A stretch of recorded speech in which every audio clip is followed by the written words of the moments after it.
Shalom,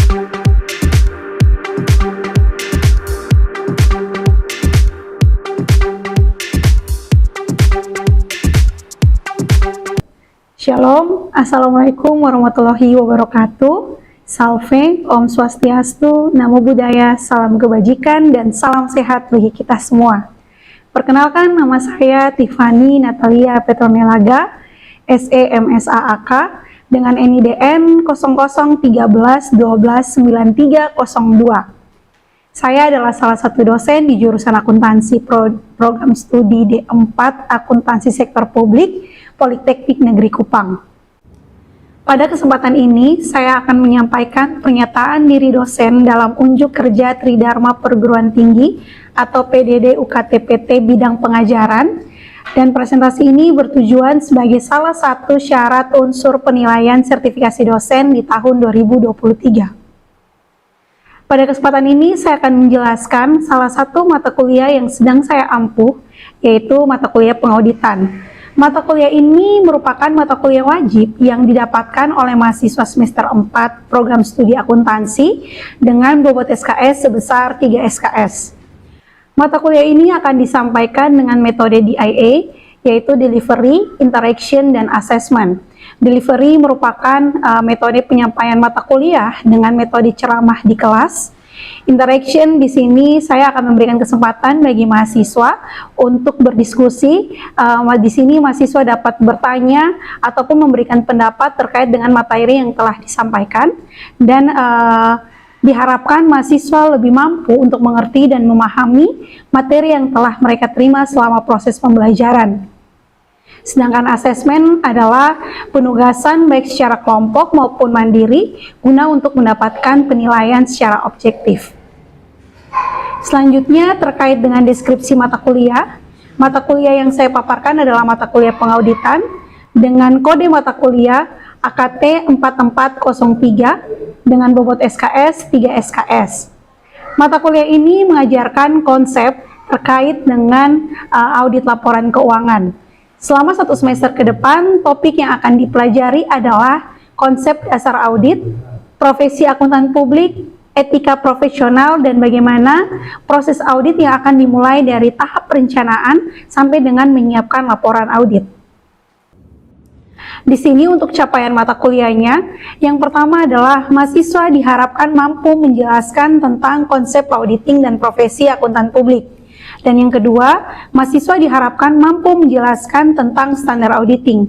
Ketiga, mahasiswa diharapkan mampu menjelaskan tentang etika profesi akuntan publik dan mampu untuk menerapkannya. Yang keempat, mahasiswa diharapkan mampu menjelaskan tentang tanggung jawab profesi akuntan publik. Yang kelima, mahasiswa diharapkan mampu menjelaskan tentang tujuan audit. Yang keenam, mahasiswa diharapkan mampu menjelaskan tentang bukti audit dan kertas kerja audit. Dan yang ketujuh, mahasiswa diharapkan mampu menjelaskan perencanaan audit dan prosedur analitis. Yang kesembilan dan yang kesepuluh adalah mahasiswa diharapkan mampu menjelaskan tentang materialitas dan risiko audit. Ke-11, mahasiswa diharapkan mampu menjelaskan tentang pemahaman struktur pengendalian intern. Yang ke-12, mahasiswa diharapkan mampu menjelaskan tentang penilaian risiko dan desain pengujian. Yang ke-13, mahasiswa diharapkan mampu menjelaskan tentang variabel sampling dan atribut sampling. Ke-14, mahasiswa diharapkan untuk menjelaskan tentang perencanaan audit menyeluruh dan dapat membuat perencanaan audit. Dan yang terakhir adalah mahasiswa diharapkan mampu menjelaskan tentang penyusunan laporan auditor independen dan mampu untuk membuat laporan audit. Sistem pembelajaran atau teknik pembelajaran pada mata kuliah ini akan dijelaskan melalui kontrak kuliah dan RPS. Kontrak kuliah di sini menjelaskan kesepakatan antara dosen dan mahasiswa terkait dengan hak dan kewajiban tata tertib selama proses perkuliahan berlangsung, strategi perkuliahan, referensi yang digunakan. Selain itu juga terkait dengan penilaian melalui tugas mandiri, tugas kelompok maupun keaktifan di kelas. Selain itu untuk penilaian juga melalui ujian tengah semester dan ujian akhir semester, serta presentasi kehadiran mahasiswa di kelas. Selanjutnya, setelah penyampaian kontrak perkuliahan, akan dilanjutkan dengan penyampaian RPS mata kuliah selama 1 semester. Pembelajaran pada mata kuliah ini terdiri dari 16 kali pertemuan dengan rincian sebagai berikut. Yang pertama, 14 kali tatap muka untuk proses pembelajaran, dengan 1 kali ujian tengah semester dan 1 kali ujian akhir semester. Dan selama 14 kali pertemuan, ada 13 materi yang akan dibahas. Materi yang pertama sampai dengan yang ke-7 sampai untuk dengan UTS, 8 sampai dengan 13 untuk ujian akhir semester. Materi yang pertama adalah auditing dan profesi akuntan publik, yang kedua standar auditing, yang ketiga etika profesional akuntan publik, yang keempat tanggung jawab profesi akuntan publik, yang kelima tujuan audit, yang keenam bukti audit dan kertas kerja, yang ketujuh perencanaan audit dan prosedur analitis, yang kedelapan materialitas dan risiko audit, yang kesembilan pemahaman struktur pengendalian intern, yang ke-10 penilaian risiko dan desain pengujian, yang ke-11 variabel sampling dan atribut sampling, yang ke-12 adalah perencanaan audit menyeluruh, dan yang ke-13 adalah penyusunan laporan auditor independen. Model pembelajaran setelah pandemi adalah 100% tatap muka, di mana tatap muka ini yaitu penyampaian materi di kelas sesuai dengan RPS, kemudian diskusi dan kuis. Kuis di akhir perkuliahan ini untuk melakukan evaluasi, melihat seberapa besar mahasiswa dapat menerima dan memahami terkait dengan materi yang telah disampaikan. Selain itu, proses pembelajaran terkait dengan materi juga ada sharing dengan pengalaman yang diharapkan dapat membuat mahasiswa lebih termotivasi untuk belajar dan mengerti tentang gambaran dunia kerja itu seperti apa. Media pembelajaran yang digunakan dalam penyampaian materi di kelas yaitu ada whiteboard, LCD, dan buku referensi yang dipegang oleh mahasiswa, serta PowerPoint. Untuk Google Classroom digunakan untuk media pengumpulan tugas, di mana tugas tersebut untuk dikumpulkan H-2 sebelum hari perkuliahan. Untuk indikator penilaiannya terbagi menjadi 5. Yang pertama, untuk tugas terstruktur, mandiri maupun kelompok sebesar 20%, ujian tengah semester dan ujian akhir semester sebesar 30%, kehadiran mahasiswa sebesar 10%, dan ada nilai soft skill sebesar 10%. Selanjutnya, saya akan menampilkan video pembelajaran saya dengan materi etika profesional akuntan publik. Selamat menyimak. Oke, selamat pagi teman-teman. Selamat pagi, Bu. Aduh, kurang semangat. Selamat pagi. Selamat pagi, Bu. Oke, apa kabar teman-teman hari ini? Baik. Oke, kalau teman-teman dalam kondisi yang baik, yang sehat, berarti teman-teman siap untuk menerima mata kuliah hari ini. Oke, untuk mata kuliah kita hari ini terkait dengan etika profesi auditor. Nah, tetapi saya mau mereview dulu, kira-kira teman-teman minggu lalu masih ingat tidak materi kita? Minggu lalu kita bahas tentang apa? Standar audit. Standar apa? Standar audit. Oke, standar audit. Kira-kira teman-teman standar audit yang digunakan untuk dilakukan oleh auditor itu ada berapa standar? Ada 3. Oke, siapa yang bisa menjelaskan gambaran umum 3 standar yang digunakan oleh auditor untuk mengaudit itu apa saja? Coba Kakak Adriana. Standar audit ini terbagi atas 3, yaitu yang pertama standar umum, dan yang kedua standar pekerjaan lapangan, yang ketiga yaitu standar pelaporan. Standar umum di mana audit harus dilakukan oleh seseorang yang lebih mempunyai keahlian dan pelatihan yang teknis yang memadai sebagai seorang auditor.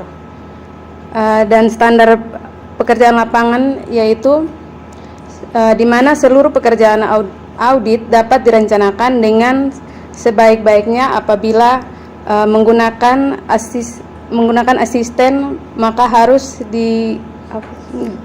disupervisi dengan semestinya. Dan yang ketiga itu standar pelaporan, di mana laporan audit harus menyatakan apakah laporan keuangan telah disusun sesuai dengan prinsip akuntansi yang berlaku umum atau belum. Oke, kalau tadi teman-teman sudah paham terkait dengan standar audit seperti apa, maka hari ini kita masuk dalam materi etika profesi auditor. Ada yang tahu etika itu apa? Oke, di sini definisi etika terlebih dahulu. Dalam arti luasnya, keseluruhan norma penilaian yang dipergunakan oleh masyarakat untuk mengetahui bagaimana manusia atau kita sebagai manusia menjalankan kehidupannya. Dalam artian bagaimana kita diatur oleh nilai atau norma tersebut dalam menjalankan kehidupan kita sebagaimana yang benar ataupun yang salah. Nah, untuk arti sempitnya di sini nilai atau prinsip moral yang berfungsi untuk sebagai panduan bagaimana manusia itu berperilaku atau bertindak. Karena nilai atau prinsip moral ini dapat menentukan atau menilai bagaimana manusia itu dia melakukan secara benar atau tidak. Seperti itu ya, itu definisi etika secara luas maupun secara sempit. Kita masuk dalam kode etik. Kalau tadi etika merupakan sebuah nilai atau sebuah norma, maka kode etik di sini adalah kumpulan nilai atau norma-norma kaidah yang mengatur perilaku moral suatu profesi. Jadi ingat, kode etik di sini dia mengatur profesi dari teman-teman tahu, profesi itu tidak cuma seorang auditor, tapi ada dokter, ada pengacara. Mereka punya kode etik. Nah, kode etik ini adalah nilai-nilai atau norma-norma yang mengatur perilaku profesi tadi untuk profesi tadi mentaati nilai dan norma tersebut dalam menjalankan tugas dan tanggung jawabnya. Maka di sini kode etik ini berisikan hal apa saja yang perlu dan yang tidak perlu dilakukan oleh seorang anggota profesinya. Sampai sini ada teman-teman yang ingin bertanya dulu? Kalau tidak ada, Ibu lanjut. Nah, kode etik ini punya tujuan. Ada yang tahu tujuan dari kode etik itu apa? Ada yang tahu? Oke, tujuan dari kode etik adalah melindungi kepentingan masyarakat dari kemungkinan adanya kelalaian, kesalahan, pelecehan terhadap perilaku. Pelecehan di sini dalam artian adalah pelecehan terhadap profesi kode etik. Karena bisa saja seorang profesi itu melakukan kesalahan yang nanti akan mencoreng nama baik profesi tersebut. Jadi, namanya profesi itu dia tidak hanya mempengaruhi dirinya dia sendiri, tapi juga mempengaruhi semua anggota dari profesinya. Maka dari itu, di sini kode etik bertujuan untuk melindungi kepentingan masyarakat, kemungkinan adanya kelalaian, kesalahan, pelecehan baik yang disengaja maupun tidak disengaja. Selain itu, kode etik juga menjaga keluhuran dari anggota profesinya. Tadi sebelumnya Ibu sudah bilang bahwa profesi itu tidak hanya berkaitan dengan dirinya dia sendiri, tapi juga berkaitan dengan anggota profesi lainnya.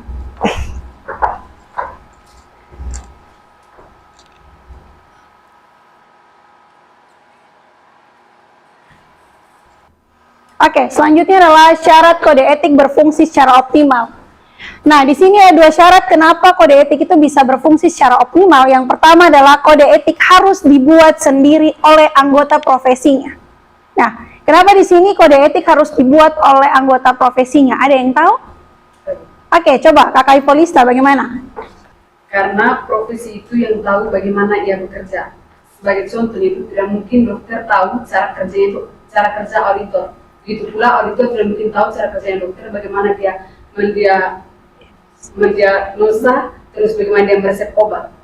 Oke. Baik, oke. Kode etik dapat berfungsi secara optimal, yaitu kode etik itu harus dibuat oleh anggota profesinya. Tadi seperti Kakak Hipolista mencontohkan antara profesi seorang dokter dengan seorang auditor. Auditor tahu bagaimana cara mengaudit, tapi dokter tidak tahu bagaimana cara mengaudit. Begitu pula seorang auditor tidak tahu cara mendiagnosa, misalnya Kakak Glensia ke dokter, Kakak Glensia sakit apa. Auditor tidak bisa memeriksa itu. Yang tahu adalah dokter itu sendiri. Maka dari itu, di sini kode etik harus dibuat oleh profesinya supaya dia tahu apa yang harus dia perbuat sebagai seorang auditor dan apa yang tidak boleh dilakukan oleh seorang auditor. Selanjutnya ada pengawasan. Jadi di sini seorang auditor itu harus diawasi secara terus-menerus. Supaya apa? Ketika auditor ingin melakukan kesalahan, dia mengingat bahwa ada yang mengawasi tugas dan tanggung jawab pekerjaannya. Sehingga ketika dia melakukan kesalahan, dia akan terkena sanksi sesuai dengan pelanggaran kode etik yang diberikan. Sampai sini ada yang ingin bertanya dulu? Paham? Oke. Nah, di sini karena tadi kode etik tadi menjaga keluhuran dari suatu anggota profesi untuk melindungi masyarakat, maka dari sini peranan etika dalam profesi auditor di mana akuntan publik. Jadi ingat di sini akuntan publik bukan auditor internal. Tetapi akuntan publik di sini adalah auditor independen di luar dari suatu perusahaan. Kalau auditor yang dalam perusahaan itu yang namanya kita kenal dengan auditor internal. Tetapi akuntan publik ini bukan auditornya sektor publik. Namanya akuntan publik, tapi bukan untuk sektor publik. Nah, di sini akuntan publik memegang peranan yang penting dalam masyarakat. Kenapa? Karena masyarakat itu menuntut adanya kepercayaan yang diberikan oleh seorang auditor.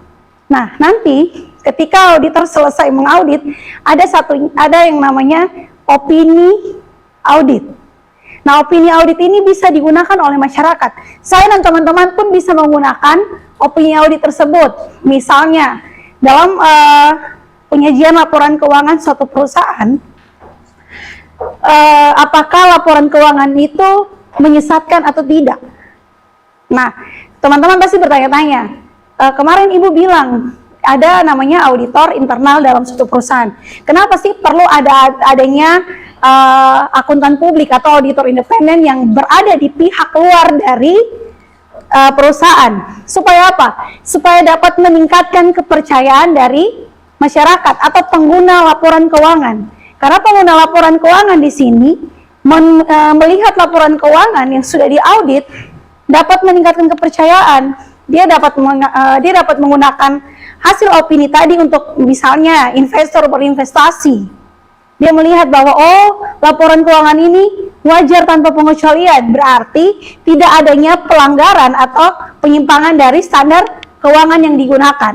Berarti laporan keuangan tadi tidak menyesatkan pengguna laporan keuangan. Maka dari situ peranan etika sangat berpengaruh. Karena tadi kembali lagi kita ke definisi etika, bahwa etika merupakan nilai atau norma yang harus dilakukan untuk menjalankan suatu kehidupannya. Berarti profesi auditor di sini dia harus mentaati kode etik itu guna untuk meningkatkan kepercayaan dan melindungi keluhuran dari anggota profesinya. Oke.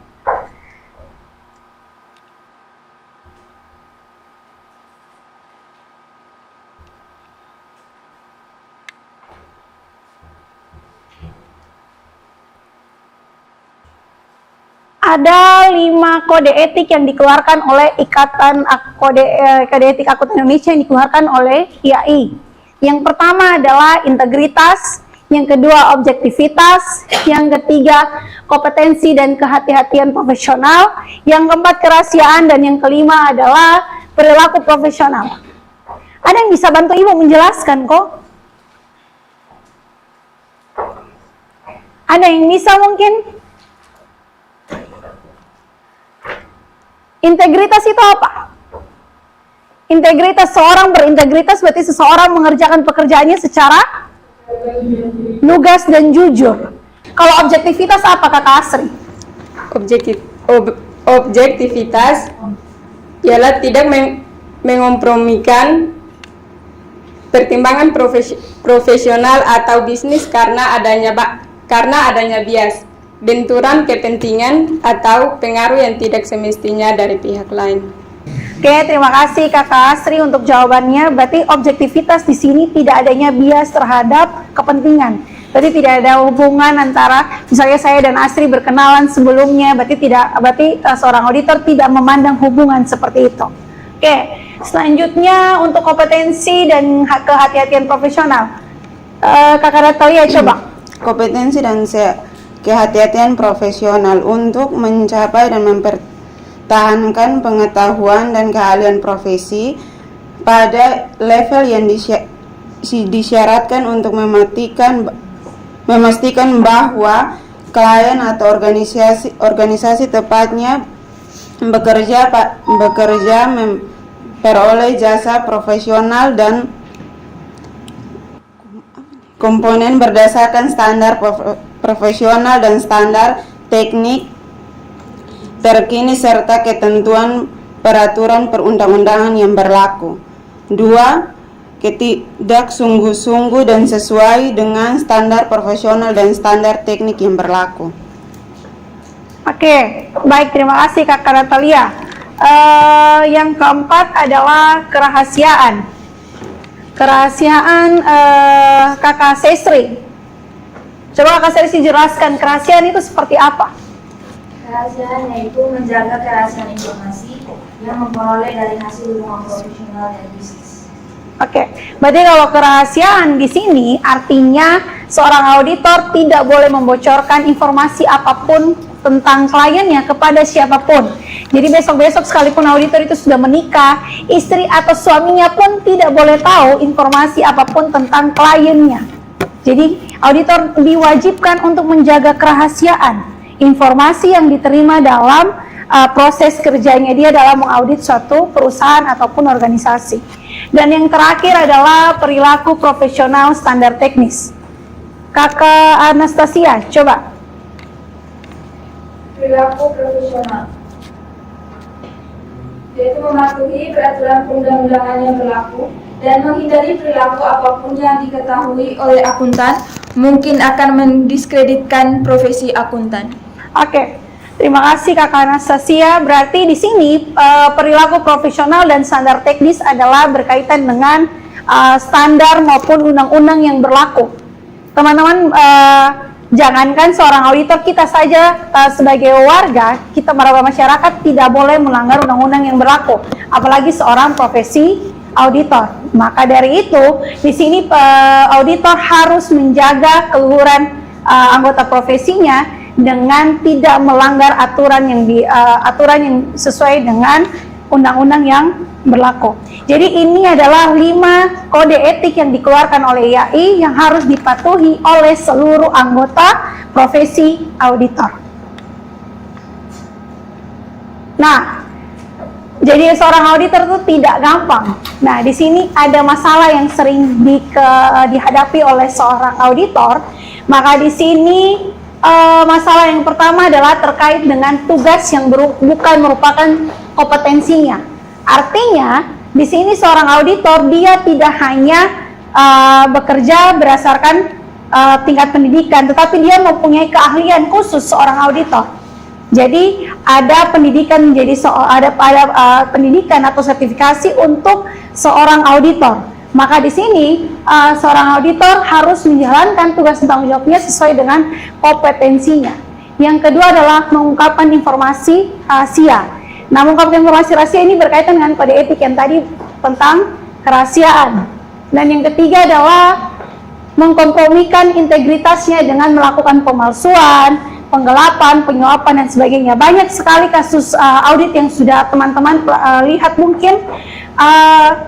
Banyak sekali auditor yang melanggar kode etik ini, di mana dia memberikan opini wajar tanpa pengecualian dengan memanipulasi laporan keuangan yang ada, menyembunyikan informasi yang tidak boleh masyarakat umum itu tahu. Padahal itu adalah kesalahan yang dibuat oleh kliennya. Tapi auditor di sini berusaha untuk menutupinya, seperti itu ya. Yang terakhir adalah mendistorsi objektivitas dengan menerbitkan laporan-laporan yang menyesatkan.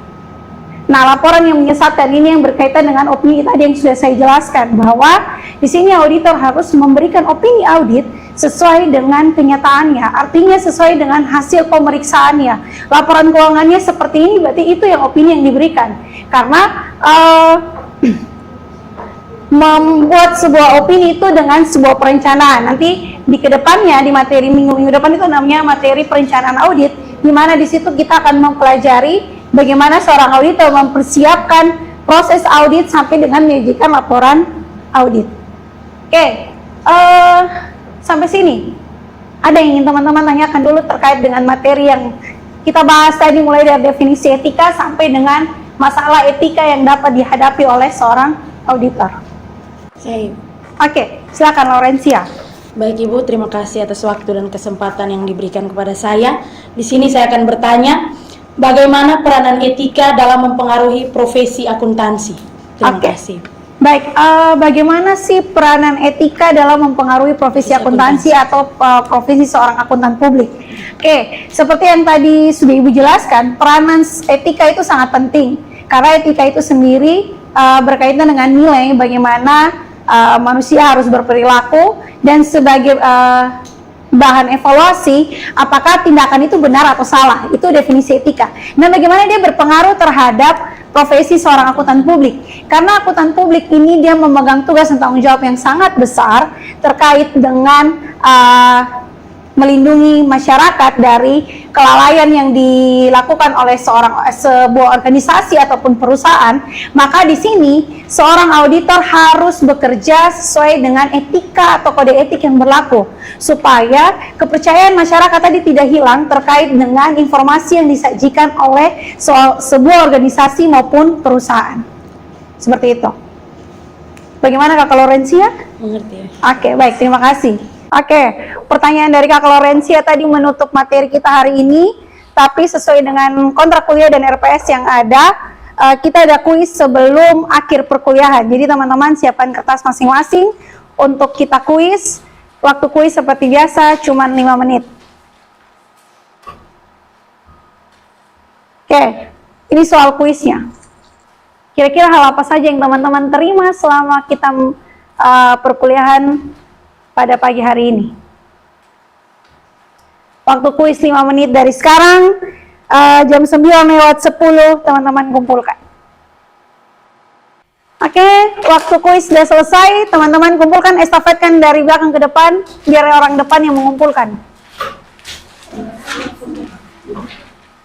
Aku sudah.